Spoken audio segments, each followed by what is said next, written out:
Hello everyone, and welcome to my Sister Wives For You channel. I hope everyone is having a wonderful day. Before we begin, please hit the subscribe button and give this video a thumbs up. Kody Brown breaks down in court. Final judgment exposes tragic truth about his family. The courtroom was dead silent as Kody Brown, once the proud patriarch of the Sister Wives empire, stood before the judge, his hands trembling, his eyes swollen with emotion. This was supposed to be just another hearing, another property dispute in the never-ending unraveling of his once thriving plural family. But what unfolded was a complete emotional collapse, a breakdown so raw, so revealing, that it peeled back the layers of Kody's carefully crafted persona and exposed the heartbreaking truth behind the Brown family's collapse. For years, viewers watched Kody struggle to balance 4 wives, nearly 20 children, financial pressures, jealousy, heartbreak, and his own ego. But in that courtroom, with Christine seated defiantly to one side, Janelle calmly flipping through documents on the other, and Mary observing from a quiet back bench, everything finally came crashing down. The judge's final ruling wasn't just a legal decision, it was a public reckoning. It began with a tense reading of financial disclosures. Kody, who had long insisted that his family operated as a unified group with shared resources, was now being confronted with evidence to the contrary. The court-appointed financial analyst laid it all bare, how Robin's accounts had grown exponentially while Janelle and Christine were left with scraps. How shared funds had been funneled into one household while others were quietly neglected. The spreadsheet was damning, and so was the testimony from Kody's own children. Savannah, in a quiet but firm voice, told the court, "We were told we were a team. But when my mom needed help after she left, there was nothing for us." That's when Kody's facade began to crumble. The man who once thundered about patriarchy and leadership now sat slumped in his seat, lips quivering, gripping the edge of the table as if to hold himself together. Christine, seated across from him, didn't gloat. She didn't need to. The truth was louder than any insult. When the judge turned to Kody and asked whether he had intentionally excluded certain wives from financial support, Kody's voice broke. "I didn't mean to hurt them," he said. "I thought I was doing what was best. I didn't know how to keep it together." But the court wasn't interested in feelings. They wanted facts. And what came next sent shockwaves through the gallery. A secret deed transfer. A hidden bank account in Robin's name. Legal documents that showed Kody had been funneling assets into Robin's control for years, allegedly to protect the family's future. But in doing so, he left his other wives with nothing. Janelle had to rent a tiny apartment after leaving, Christine sold her house to finance a fresh start, and Mary clung to her bed and breakfast as her only independent income. Kody had once stood before cameras promising equal love, equal treatment. But the court's ruling painted a very different picture. "You built an empire on the idea of unity," the judge said, "but the evidence shows division, favoritism, and abandonment." Kody sobbed. Loud, unfiltered sobs that echoed through the room. This was not the confident, long-haired leader fans remembered from season 1. This was a broken man. A man who, when asked if he had any final words, whispered through tears, "I lost my family trying to keep it." Christine, for her part, addressed the court with grace. "This isn't about revenge," she said. "It's about acknowledgement. We gave our lives to something we believed in. We trusted him. And we were discarded." Janelle nodded quietly beside her, tears glistening in her eyes, but her spine unyielding. Even Mary, often silent in public forums, submitted a written statement that was read aloud. "Love should never be conditional. But for years, I was told I had to earn it. That's not a marriage. That's control." The judgment was swift. Christine and Janelle were awarded back compensation, with Kody being ordered to liquidate assets and divide remaining Coyote Pass plots according to previous agreements. Robin's involvement was not overlooked either. The court noted her significant influence and personal gain in Kody's decisions, although she wasn't named as a co-defendant. Still, her teary departure from the courthouse said enough. Outside, the media frenzy began instantly. Cameras swarmed. Reporters shouted questions. But Kody didn't speak. He sat on the steps, head in hands, sobbing as reality settled around him like a heavy fog. Fans online exploded with reaction, some expressing sympathy, others calling it karma served cold.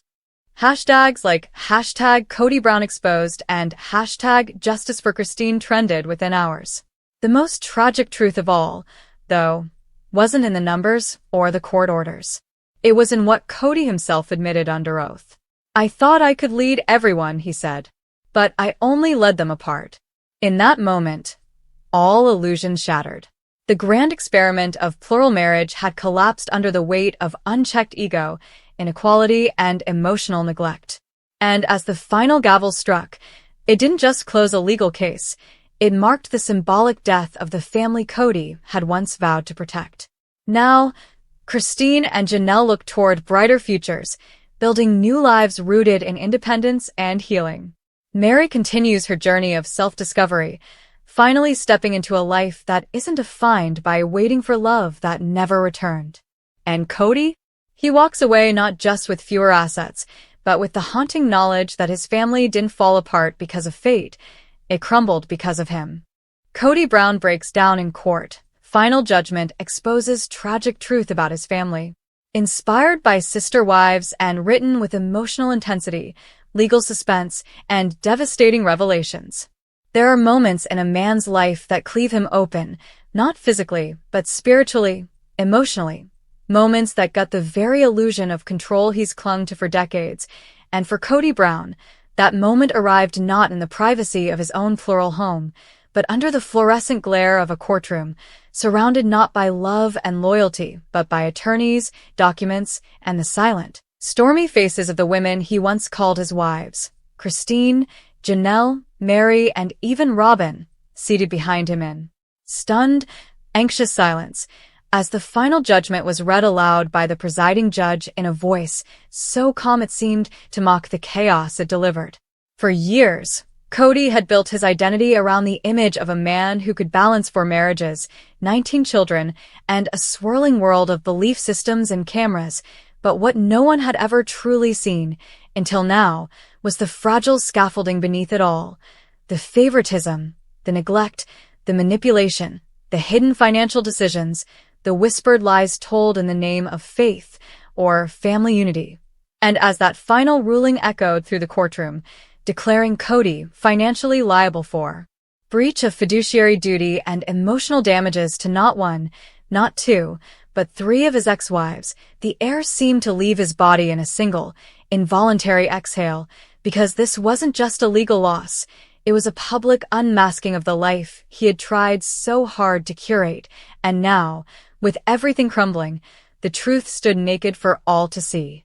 The trial, which had stretched for weeks, had begun as a routine custody and property division case. Janelle had filed first, citing concerns about land titles and the mismanagement of shared family funds tied to the infamous Coyote Pass, but it had quickly spiraled into something far more damning when Christine joined the lawsuit, followed by Mary, and together the women presented evidence that painted a damning picture. Off-the-books land transfers, trust fund irregularities, and most tragically, manipulative promises made to children, especially Gabriel and Garrison, that were never fulfilled, promises that weren't just broken, but weaponized to maintain control, and as their attorneys laid it all out, Kody tried to maintain composure, but the weight of it, the mounting documents, the recorded voicemails, the text messages riddled with passive aggression and guilt trips, began to break him down, piece by piece. The courtroom heard testimony from multiple children, some seated just a few feet from their father, speaking in voices trembling with grief, not anger, describing what it was like to feel discarded, to watch their mother cry behind closed doors while Kody dined with another wife across town, and worst of all, to realize that love in their house had always been conditional.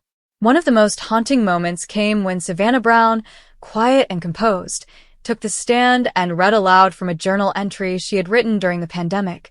"I used to think Dad had too much love, and that's why he had to share it. But now I think he just didn't want to love us all at the same time." That sentence, written in a teenage scrawl, landed like a thunderclap, and for the first time since proceedings began, Kody openly wept, Not performative tears, not frustration, but deep, gut-wrenching sobs that came from some forgotten, broken place inside him.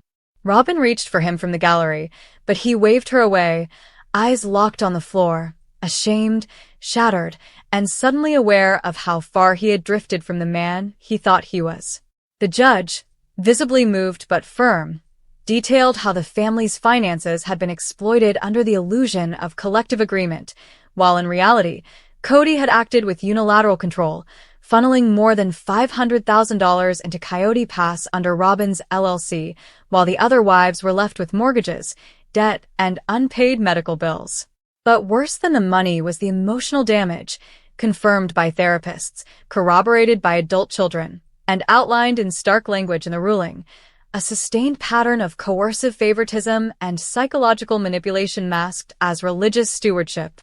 Kody's attorneys attempted to soften the blow, arguing that plural marriage is by nature complicated and that family dynamics are fluid, but the court was unpersuaded. Your complexity, the judge said pointedly to Kody, does not excuse your cruelty. By the end of the ruling, Kody was a shell of the man who had once strutted onto TLC sets with bravado and belief. His hair, now grayer, clung limp to his temples. His shoulders sagged. And most tragically, the gallery behind him no longer held the tribe of unity he once boasted, but rather a collection of survivors, women and children who had once orbited him like moons, now emerging as stars of their own.